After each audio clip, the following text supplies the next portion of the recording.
Something I think was really interesting, cool that we did with one of our clients in regards to funding a real estate, I guess you call it a real estate deal. So to give you some background, she found her dream home, right? It's on the lake, wanted to make an offer, and we had conversations prior to this saying, hey, if you find something, let us know. We'll figure out a way to get it done.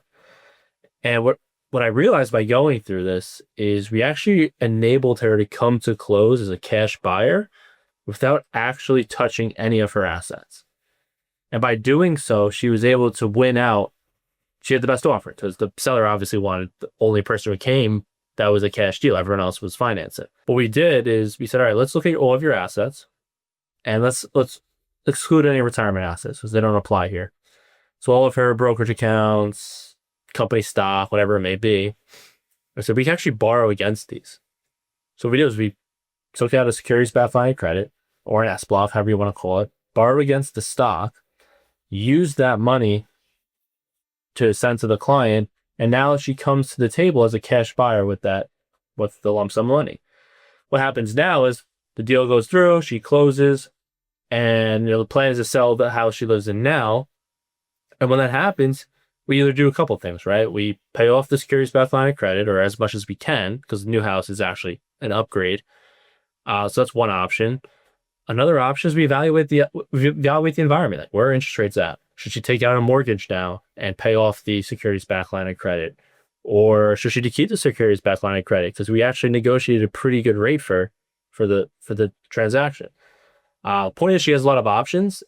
And I think the biggest point I want to make is she was able to win the real estate deal because she came with a cash offer. And in a world where people are getting outbid left and right, it's an underutilized strategy to leverage your own assets. So if you're out there and you're looking to buy real estate, whether for your personal use or for investment property, and you have other investments, use those as leverage. Because another thing that happens is while those accounts are invested, they're invested. They're invested in the securities that they're invested in. She didn't have to liquidate those as cash and then buy the property. So her investments are still working over here, and now she has the property over here. So if you're someone who's thinking about leveraging or wants to buy some real estate or wants to buy real estate or looking to relocate and you're worrying how you're going to fund the deal, the securities-backed line of credit is a great option to do so. We have clients who they work, they work regular jobs, but they also flip properties on the side. So how they were doing it was they had cash assigned for each property they wanted to buy, and they would use it to flip their deals, and whatever money they make, they would kind of keep in this pool. So after meeting with her, like, hey, well, the money's sitting on the sidelines, just kind of sitting in cash or a money market earning interest. Like, why don't you leverage your investments as well? And obviously, they had no idea what we were talking about. So what we did was we took the money, lumped it with other investments. Now it's invested in a diversified portfolio of whatever is in there, right? When they find a deal, we simply take out a securities-backed line of credit against those assets. They use that to fund the deal. Now, here's where it gets interesting from a tax perspective. Because it's an investment property, any interest they're paying on the securities-backed line of credit now is tax writable to the LLC in which they bought the property, which they didn't have any idea of that. So not only are we, one, keeping their assets invested, and while they're invested, they've been growing. They're invested in the same portfolio. So that's that. We're able to fund these deals for them pretty quickly because we could borrow against the account. When they flip it and sell, we pay off the line of credit, and any interest they have to pay, because, they're flipped, so sometimes they take longer than expected, the interest is tax writable for the LLC. Just another way you can leverage your own money to fund your real estate or whatever side things you want to do on the side. And the numbers have to make sense, right? So if you just can't afford, say we're talking about real estate in general, if you can't afford the property you're buying, you probably shouldn't take out a loan, take on more debt, and then buy something else. So it has to be part of an overall plan. I wouldn't do it just like, hey, I'm going to do this to buy this real estate property. You also have to qualify for the securities-backed line of credit. And you can't borrow like 100%. So if you have $500,000 in an investment account, you're not going to get a line of credit for $500,000. It'll probably be closer to like $450. It really depends on what you own in the account. So it's not for everyone. You also need to have the investment account to borrow against. So for example, if you want to buy a property that's $800,000 and you only have 200 grand in your investment account, you can only borrow up to say 180, right? So it's not going to work for that case. And you also have to be able to service the debt payments you have to pay the interest.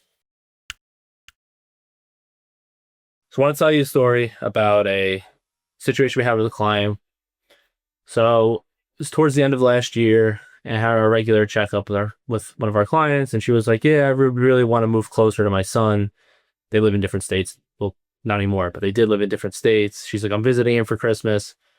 And so I said to her, I was like, hey, while you're down there, look around, and if you find something, give me a call and we'll see if we can make it work for like a down payment and if you can move on this property. I was like, don't worry about all the logistics. We'll figure it out. If you find something good, just make the offer.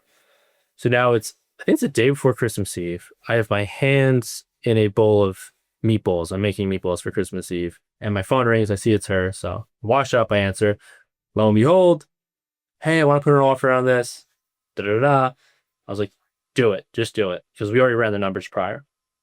So that goes through. It's after the holiday season. It's time, now it's time to figure out how we're going to do this. So I told her, don't worry about selling your current house. You have money invested with us. We'll borrow against it. That'll be enough for more than a down payment and more than enough to cover, half of the property. Worst case scenario, mortgage the rest. And then when you sell your current home, we'll pay off both loans and you'll be done. She's like, okay. So we do it. We're able to fund it quick. And she gets the house.